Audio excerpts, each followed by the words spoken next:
सगळं तुम्हाला समजेल, घाई करू नका. आज मी फक्त अध्यक्षांची भूमिका, इलेक्शन कमिशनचा निर्णय आणि सर्वोच्च न्यायालयाने केलेली टीका टिप्पणी एवढंच महाराष्ट्राला सांगायसाठी आलो होतो.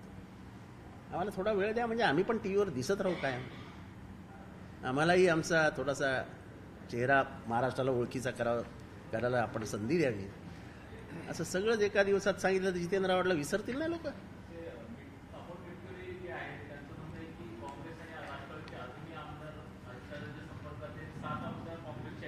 हे बघा,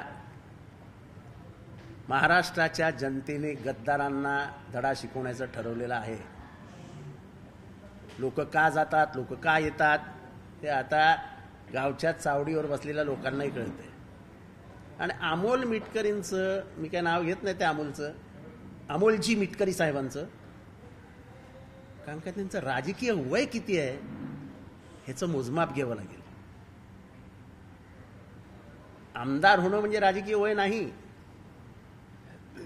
तर एखाद्या राजकीय पक्षामध्ये आपण आंदोलनं किती केली आहेत, आपल्या राजकारणातला अनुभव म्हणजे आपण किती वेळा कुठल्या कुठल्या विषयावर बोललात, सरकारच्या विरोधात कधी बोललात, पक्षाच्या बाजूनी कधी बोललात.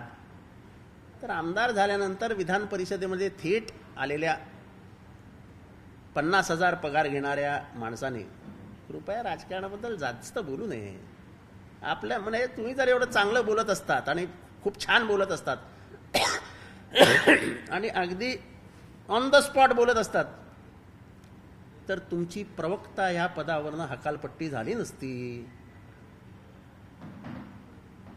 तुम्हाला अजितदादांना मुख्यमंत्री पदी बसवण्याची इतकी घाई झाली होती ती लेप लावतानाची, की आपल्याला अजितदादांनाच उचलावं लागलं, अजित पवारांनाच उचलावं लागलं की बाबा जरा बाजूला बस, उगाच अडचणी निर्माण करतो. त्यामुळे त्यांच्यावर काय फार भाष्य करण्याची गरज नाही, सोडून नाही.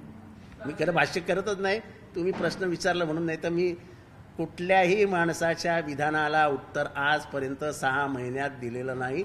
आणि मी अजूनही सांगतात, तुम्ही कितीही माझ्यावर बोला, माझ्या डोक्यातच असतं चले हवा येऊ दे, चल.